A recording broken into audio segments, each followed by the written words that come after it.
Cadence of Conflict, Asia, May 29, 2017. The situation in the Western Pacific grows more precarious. Muslims have taken over some territory in the Philippines.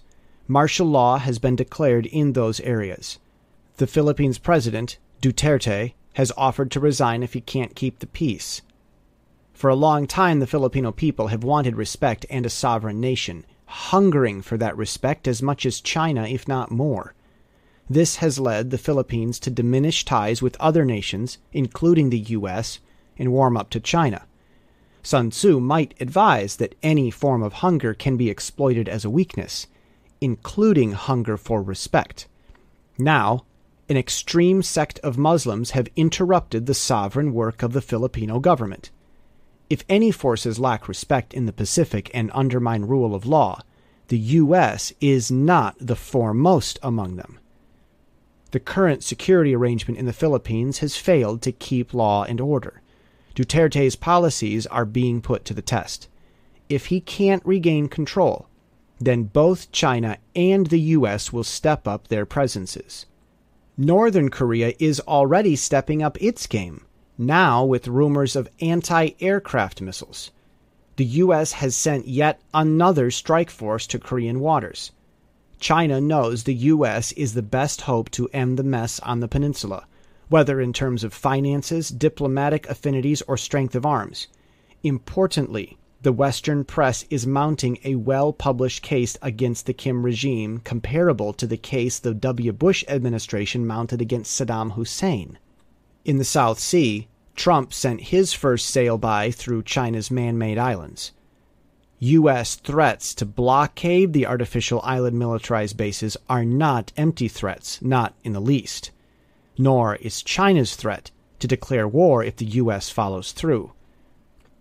Trump is going to need to act on North Korea while still on friendly terms with China. Both China and the U.S. know this.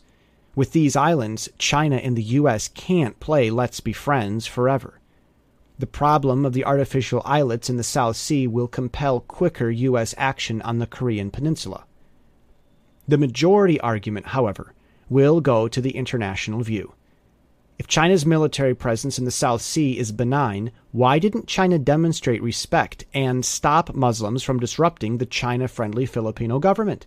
That's the question the Western taxpayers will ask anyhow. The West will have gone to much trouble and will pin China as the perpetrator. But there is another part of the Western Pacific strategy to consider. When the Korean peninsula is united, all those U.S. troops in southern Korea will be able to point their guns elsewhere, with the U.S. being the liberator. The soon-to-be united Korea will not want to side with the People's Liberation Army of China. China isn't foolish. They've thought about that. Moving on the Koreas will make moving on the South Sea more feasible from the U.S. military's perspective. China knows that someone must move on the Koreas, and that someone can only be the U.S. After that, islets in the South Sea can quickly be taken and turned against China. With Muslims disturbing the Philippines, Duterte, or whoever is president at the time, may suddenly turn away the Chinese for not helping enough and welcome cooperation with the U.S. But, if not, the Philippines would collapse if they abandoned the mess at home to help China keep the South Sea. Then, the spearhead aims at Taiwan like Saruman marching against the Shire. 2 times this weekend in both north and south of Taiwan, a train hit a person on the tracks. It's a streak of freak accidents that almost seems poetic, but with no explainable meaning as of yet. Moreover, an outspoken DPP associate, Ming-che, is still being detained in China with no statement on which law in particular he violated. China's situation is difficult and complex. Even though the U.S. will tend to take the easy road and villainize China, Beijing needs to retain domestic control. This is all the more evidenced by the situation in the Philippines. Li is a disturbance, even if his cause is good. China doesn't see the world in terms of values and ideologies, but in terms of maintaining power in order to maintain peace. Muslims are at China's doorstep, not only in the Philippines, but also in Malaysia. This is no time for Li to be stirring up trouble. But, in the eyes of the ever more compassion-driven West, by detaining Li after speaking out on matters of human rights, China is only trying to silence a whistleblower for blowing the whistle on them. As with the anti-China press war that began in Hong Kong, the Taiwan question comes into play, affecting public image as much as military strategy. Both China and Taiwan have some hypocrisy in the Li situation. China claims Taiwan as its own territory, though claiming North Korea might be more tenable, more affordable, more militarily advantageous, and result in more peace. China certainly has paid the bills in Northern Korea. Taiwan is an island already surrounded by Western allies and is about to be surrounded by even more. Militarily, China's claim to Taiwan is not strategic. It is about something else.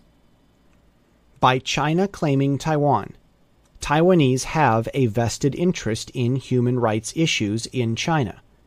On the other hand, the DPP, the political party of Taiwan's freshman president, a political party which Li is affiliated with, claims that Taiwan is independent. This should mean that the DPP thinks that Taiwan doesn't have a dog in that fight where human rights are concerned in China. They want to be independent, yet they also worry about the goings-on in China as if they are family. The DPP makes it seem as if they want to have their cake and eat it too. So, everyone is right. And wrong. It depends on who you ask. Eventually, push will come to shove and all the houses of cards in the Western Pacific will crash. If Russia intervenes, then they might as well surrender Syria to the States. So, the Ruskies aren't likely to tip any balances. Besides, they would rather bide their time, let China do their bidding, and let the U.S. grow weary.